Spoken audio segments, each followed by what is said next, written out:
Hello, my name is Dr. Tanya Defferary and I'm a practicing counselling psychologist in Port Elizabeth, South Africa. The topic of today's video is cognitive reframing.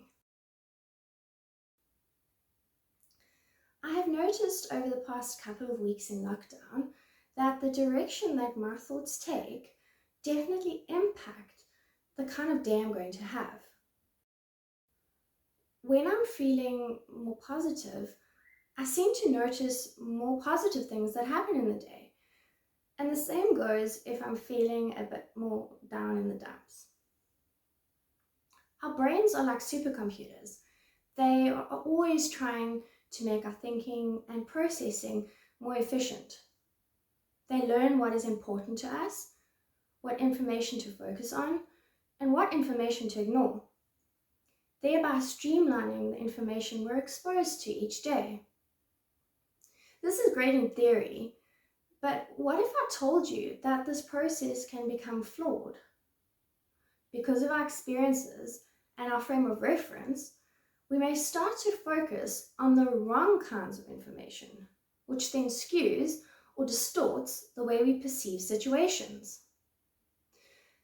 This started me thinking about the importance of cognitive reframing. Cognitive reframing happens when we change the way we view a situation, experience, or event. By challenging and then altering our perception to a different outlook, we can actually relieve things like, for example, stress. An important side note here is that before you endeavor to take on this task of cognitive reframing, it is important to first do a proper check-in with yourself and see where you're at. This process is not about invalidating how you're feeling or pretending that something that you're feeling isn't real. Rather, it is a cognitive therapy technique to shifting possible negative thought patterns which may be negatively clouding your current situation.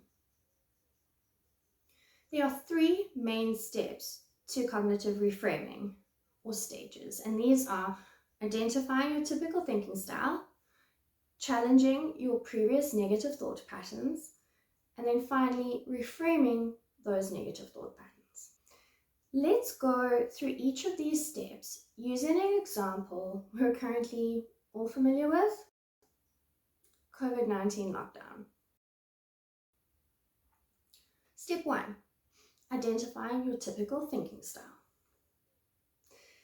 In this step, it is important to notice your typical style of thinking. Would you say that you tend to have a more optimistic or a more pessimistic style of thinking? In other words, do you usually see the worst in a situation, or can you find the silver lining? A more negative or pessimistic thinking pattern could mean you find yourself thinking something like, every single thing about lockdown is horrible, I hate it.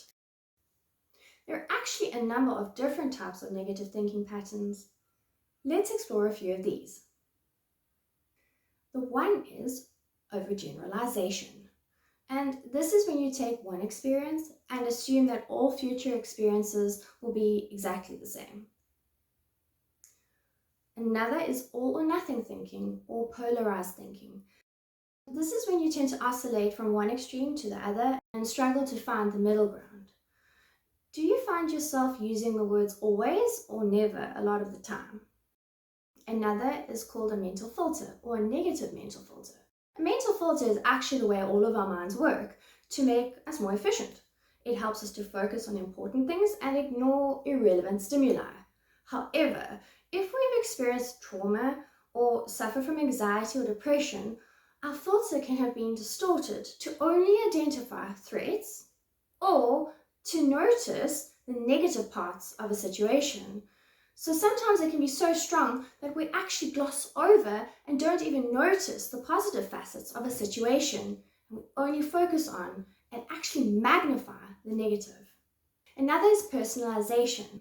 This distortion is where we tend to take things very personally, where we tend to believe that everything that other people do or say is a direct personal reaction to us.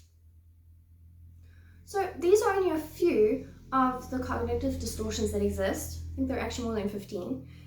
Just to give you an example, so when you find you're stuck in this way of thinking, it often seems quite rational and accurate, but actually it only continues to reinforce our negative thinking patterns. It's like a glitch in our cognitive processing. Once you've identified your cognitive distortions, you can move on to step 2. Step 2, challenging your negative thought patterns. At this stage, you need to take the negative thought patterns you've identified in step 1 and start to challenge them. Can you actually support this way of thinking through a rational thought process? So for example, ask yourself, is this true? Is every single thing about lockdown horrible? No? Can you think of some things that aren't that bad or even positive? You might ask yourself, what is it about lockdown that I hate? Being stuck at home. Okay, so now you have something to work with.